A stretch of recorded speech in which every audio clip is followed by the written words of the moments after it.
সৌজন্যে স্বপ্নধরা। আসসালামু আলাইকুম ওয়া রাহমাতুল্লাহি ওয়া বারাকাতুহু। ইন্নাল হামদালিল্লাহ ওয়াসসালাতু ওয়াসসালামু আলা রাসূলিল্লাহ ওয়া বা'দ। সুপ্রিয় দর্শক শ্রোতা, আশা করি আল্লাহ সুবহানাহু ওয়া তাআলা আপনাদের সকলকে ভালো রেখেছেন। আলহামদুলিল্লাহ, আমরাও ভালো আছি। আপনাদেরকে আন্তরিক প্রীতি ও মোবারকবাদ জানিয়ে শুরু করছি আপনাদের প্রিয় আয়োজন এটিএন নিউজের জুমা পূর্ববর্তী বিশেষ অনুষ্ঠান ইসলাম কি বলে। অনুষ্ঠানটি নিবেদন করছে স্বপ্নধরা। প্রিয় দর্শক, আজকেও আমরা একটি গুরুত্বপূর্ণ বিষয়ে আপনাদের কাছে আলোচনা উপস্থাপন করব। আর আলোচনা করবার জন্য আমরা আমন্ত্রণ জানিয়েছি একজন সম্মানিত বিদগ্ধ স্কলারকে। চলুন আজকে কে রয়েছেন আমাদের সঙ্গে, শুরুতেই তার সঙ্গে আমরা পরিচিত হয়ে নিচ্ছি। বিজ্ঞ স্কলার হিসেবে আমাদের স্টুডিওতে এসেছেন বাংলাদেশের খ্যাতিমান স্কলার আসুন্নাহ ফাউন্ডেশনের সম্মানিত চেয়ারম্যান শেখ আহমদুল্লাহ। আসসালামু আলাইকুম ওয়া রাহমাতুল্লাহি ওয়া বারাকাতুহু। ওয়ালাইকুম আসসালাম ওয়া রাহমাতুল্লাহি ওয়া বারাকাতুহু। আহলান ওয়া সাহলান উস্তাজ, আপনাকে স্বাগত জানাচ্ছি আমাদের এই অনুষ্ঠানে। ধন্যবাদ আপনাকে। প্রিয় দর্শক, আজকে আমরা কথা বলতে চাই সাংবাদিকতার বিষয় ইসলাম কি বলে, ইসলামের দৃষ্টিতে সাংবাদিকতা। গুরুত্বপূর্ণ এই বিষয়ে আলোচনা শুনবো। অনেকগুলো পয়েন্ট আমাদের সঙ্গে শেয়ার করবেন শেখ আহমদুল্লাহ। চলুন প্রিয় দর্শক, দেরি না করে আমরা আলোচনা শুরু করি। শেখ, একদম প্রথমেই আমরা জানতে চাই এই সাংবাদিকতা, এই পেশাটাকে ইসলাম কিভাবে দেখে? এটা কি কোনো সোয়াবের কাজ? এটা কি কোনো ভালো কাজ নাকি মন্দ কাজ? এর মধ্যে কি সোয়াব গুনাহ দুইটাই আছে? কি হিসাবে দেখে ইসলাম? ধন্যবাদ আপনাকে। আলহামদুলিল্লাহ, আসসালাতু ওয়াসসালামু আলা রাসূলিল্লাহ বাদ। আধুনিক পৃথিবীতে সাংবাদিকতা এটা আলাদা একটা পেশা, যদিও পৃথিবীতে প্রাচীনকালে এটাকে আলাদা কোনো পেশা হিসাবে কেউ গ্রহণ করতো না। ইসলামী শরিয়ার ছাঁচে যখন আমরা এটাকে ফেলে মাপার চেষ্টা করি যে এই পেশাটাকে ইসলাম কি বলে, মানুষের সৃষ্টিকর্তা আল্লাহ রাব্বুল আলামিন তাঁর দেওয়া যে ওয়াহির বিধান রয়েছে সেই বিধানের আলোকে সাংবাদিকতা এটি কি ভালো নাকি মন্দ কোনো কাজ। তো এক্ষেত্রে আমরা দেখি যে আসলে এটিকে ভালো কিংবা মন্দ এক কথায় বলার সুযোগ নেই, বরং এটি নির্ভর করে সাংবাদিকতার ধরনের উপর, এটি নির্ভর করে সাংবাদিকতার ইন্টেনশন বা লক্ষ্যের উপর, এটি নির্ভর করে সাংবাদিকতার পদ্ধতির উপর। অর্থাৎ আপনি এটিকে চাইলে একটি বৈধ ভালো একটি পেশায় পরিণত করতে পারেন, আবার চাইলে সেটিকে একটা খারাপ পেশায় পরিণত করতে পারেন। আমাদের আজকের বিশ্ব বাস্তবতা আমরা দেখি যে এটা কোনো কোনো ক্ষেত্রে মাস্তানির একটা টুল হিসাবে ব্যবহার করা হচ্ছে। জি জি। কোনো শিল্প প্রতিষ্ঠান, কোনো রাজনৈতিক দল, কোনো পাওয়ারফুল ব্যক্তি তার পক্ষে জনমত তৈরি করার জন্য, মানুষের চোখে ধুলি দেওয়ার জন্য, সত্যকে ধামাচাপা দেওয়ার জন্য, একটা নির্দিষ্ট ইজমকে প্রতিষ্ঠিত করবার জন্য, মানুষের যে আপনার আকাঙ্ক্ষা আছে সেটার বিপরীতে কোনো কিছুকে সমাজে পুশ করাবার জন্য বাইরের কোনো ফান্ড তহবিল পেয়ে অথবা ভয়ে হোক, যে কোনো কারণে হোক, সমাজে বিশেষ বিশেষ কিছুকে আপনার ঢোকাবার জন্য, স্টাবলিশ করার জন্য, কাজ করার জন্য অনেক অনেক ক্ষেত্রে কোনো কোনো গণমাধ্যম বা কোনো কোনো গণমাধ্যম কর্মী বিক্রি হয়ে থাকেন, ব্যবহার করে থাকেন।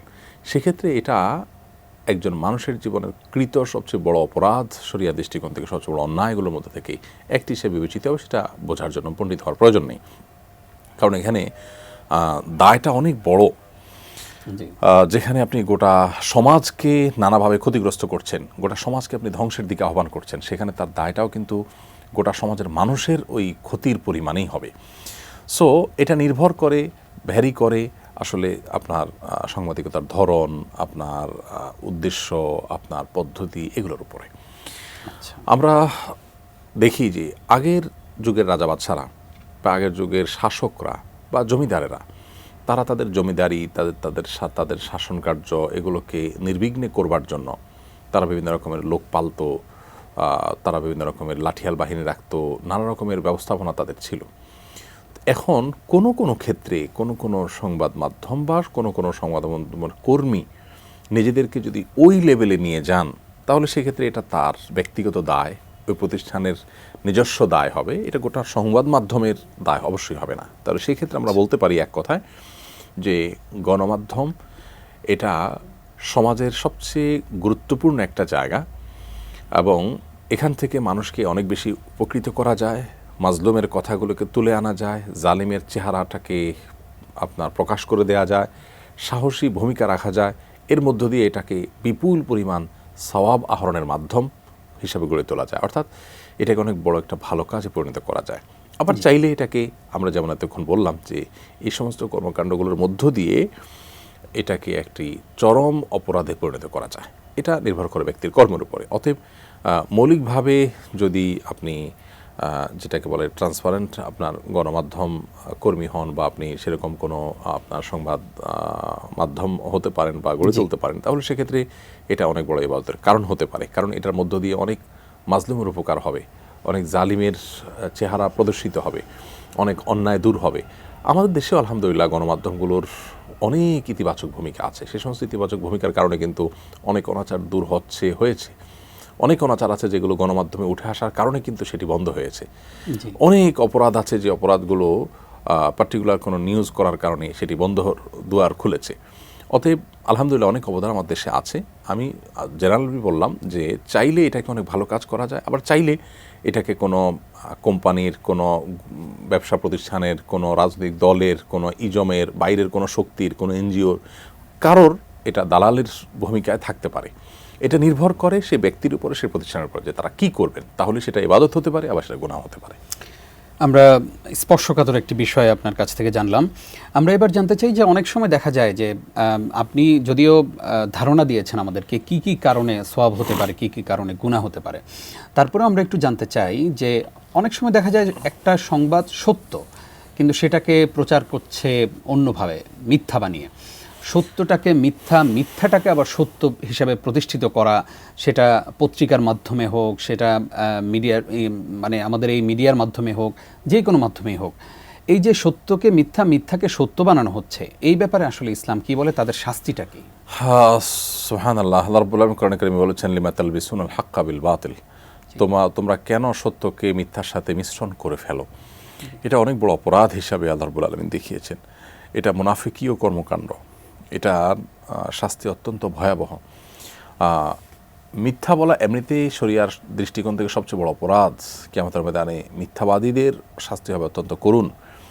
আল্লাহ তাআলা বলেছেন আল্লাহ লানাতুল্লাহি আল কাযিবিন, মিথ্যাবাদীদের উপর আল্লাহ লানত বর্ষিত হয়। সেখানে মিথ্যা শুধু সাধারণ মিথ্যা নয়, যে মিথ্যাকে জনগণের কাছেও স্টাবলিশড করা হয়েছে। একজন ভালো মানুষকে ভিলেন বানানো হলো, একজন ভিলেনকে ভালো মানুষের চেহারায় উপস্থাপন করা হলো। বিষয়টা এরকম যে আমি একা মিথ্যা বললাম, সেটা আমার একার অপরাধ হলো, কিন্তু আমি একটা মিথ্যা তথ্য, মিথ্যা সংবাদ সমাজে স্টাবলিশড করলাম, তার মানে অনেকগুলো মানুষকে আমি মিথ্যুক বানালাম। বিষয়টা হলো এরকম যে আপনি একা অপরাধ না করে গোটা সমাজের মানুষকে অপরাধ করতে বাধ্য করেছেন। ব্যাপারটা অনেকটা সেরকম। তো আসলে এর দায়টা যে কত বড়, বিশেষ করে আপনি শরিয়ার দৃষ্টিকোণকে এক পাশে রেখে যদি চিন্তা করেন, তারপর আপনি দেখবেন যে আপনার বিবেক আপনাকে সাড়া দিবে যে এর চেয়ে বড় কালপ্রিট সমাজে আর দ্বিতীয়টি হতে পারে না যদি কেউ এই কাজে নিপতিত হয়। এটা একজন সাধারণ মানুষ হয়েও করা সম্ভব, রাজনৈতিক নেতা হয়েও করা সম্ভব, একজন আলেম হয়েও করা সম্ভব। অর্থাৎ এই অপকর্মটাতে যে কোনো পেশা থেকে মানুষ করতে পারে। যদিও গণমাধ্যমে কাজ করলে, সাংবাদিকতার পেশায় থাকলে তখন এ কাজ করার সম্ভাবনা অনেক বেশি থেকে যায়, যে তিনি একজনের নামে একটা নিউজ করার থ্রেড দিয়ে তার কাছ থেকে চাঁদা আদায় করলেন, অথবা একজনের থেকে টাকা খেয়ে তার ব্যাপারে পজিটিভ নিউজ করলেন। এই জিনিসগুলোর দায় কত বড় সেটা আসলে আমি যেটা বললাম, যেটা বোঝার জন্য খুব বেশি পণ্ডিত হওয়ার প্রয়োজন নেই। একজন সাধারণ মানুষ, সাধারণ মুসলিম তার বিবেক খরচ করলেই যথেষ্ট হয়ে যায় যে আল্লাহর জমিনে সবচেয়ে বড় অপরাধ এখান থেকে করা সম্ভব, যে সাদাকে কালো, কালোকে সাদা করে এখানে দেখানো সম্ভব, এখানে ভালোকে মন্দ, মন্দকে ভালো করে দেখানো সম্ভব, যেটা হচ্ছে অহরহ। জনগণ হিসেবে আমাদের দায়িত্ব হলো এর মধ্য থেকে সত্যটাকে বের করে নিয়ে আসা। আল্লাহ সুবহানাহু ওয়া তাআলা কোরআনে কারিমে বলেছেন ইযা জাআকুম ফাসিকুম বিনাবাইয়িন ফাতাবায়ানু, হে ইমানদারগণ, কোনো ব্যক্তি যদি তোমাদের কাছে সংবাদ সরবরাহ করে, সেই সংবাদ সরবরাহ করে ব্যক্তির ভিতরে যদি আল্লাহর ভয় না থাকে, সে যদি আল্লাহ ভীরু না হয়, মুত্তাকি না হয়, মুসলিম না হয়, আল্লাহর কাছে আত্মসমর্পণকারী না হয়, তাহলে সেক্ষেত্রে ফাসিক ব্যক্তি তোমাকে সংবাদ দিলে সেটিকে তোমরা ভালো করে ভেরিফাই করে নেওয়ার চেষ্টা করবে। শেখ, যেহেতু গুরুত্বপূর্ণ প্রসঙ্গ, আমরা আরও একটু শুনবো ইনশাআল্লাহ, ছোট্ট একটি বিরতির পর। প্রিয় দর্শক, আপনারা দেখছেন আপনাদের প্রিয় অনুষ্ঠান স্বপ্নধরা নিবেদিত ইসলাম কি বলে। অনুষ্ঠানের এই পর্যায়ে ছোট্ট একটি বিরতি নিচ্ছি, কিছুক্ষণ পর ফিরছি।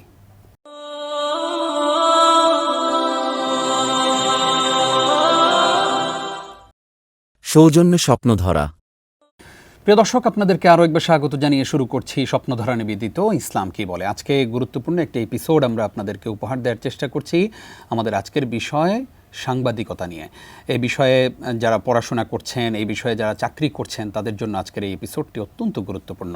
আর এই বিষয়ে কথা বলছেন শেখ আহমদুল্লাহ। শেখ, আপনাকে আরও একবার স্বাগত। আপনি তথ্য যাচাইয়ের কথা বলছিলেন, আপনি আমাদেরকে বলবেন যে আমরা আসলে তথ্যটা যাচাই না করে অনেক সময় প্রচার করি, সেই জায়গায় আমাদের সচেতনতা এবং সেই জায়গায় আসলে ইসলামের নির্দেশনা আমাদের কি? একজন মুসলিমকে অত্যন্ত দায়িত্বশীল হতে হয়, একজন মুসলিমকে অনেক রেসপন্সিবল পার্সন হতে হয়। এটা ছাড়া তার আসলে ভালো মুসলিম হওয়ার কোনো পথ খোলা নেই। যেমনটি আমরা বিরতির আগে বলছিলাম, আল্লাহ সুবহানাহু ওয়া তাআলা বলেছেন, ইয়া আইয়ুহাল্লাযীনা আমানু ইযা জাআকুম ফাসিকুম বিনাবাইন ফাতাবায়ানু, হে ঈমানদারগণ, তোমাদের কাছে কেউ কোনো নিউজ দিলে সে নিউজ দাতা যদি সেরকম বিশ্বাসযোগ্য, নির্ভরযোগ্য না হয়, অর্থাৎ আল্লাহ ভীরু না হয়, নির্ভরযোগ্য বলতে এখানে আল্লাহ ভীরু মুত্তাকি পরহেজগার মানুষ না হয়, তাহলে সেক্ষেত্রে তোমরা সেটাকে যাচাই বাছাই করবে। এই যাচাই বাছাই করা ছাড়া যদি তুমি সেটা প্রচার শুরু করো, তাহলে এই প্রপাগান্ডা, যেটাকে ইশাআহ বলা হয়, এই প্রপাগান্ডা বা এই যে মিথ্যা সংবাদের প্রচার, এটার দায় কিন্তু এই প্রচারকারীকেও নিতে হবে।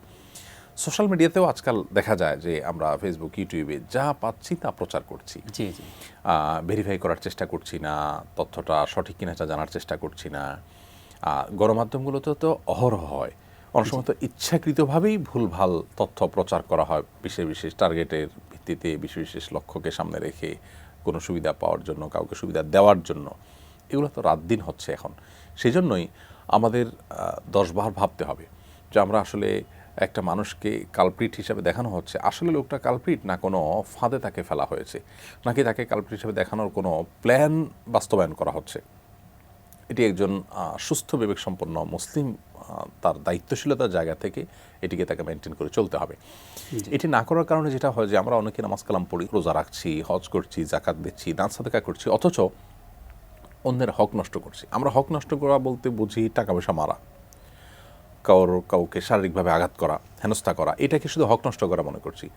আপনি একজন নির্দোষ মানুষ, আপনাকে আমি দোষী হিসাবে সমাজের মানুষের কাছে আমি স্টাবলিশ করার জন্য আমি সোশ্যাল মিডিয়াতে শেয়ার দিলাম, একটা নিউজ পাইলাম আর শেয়ার দিলাম।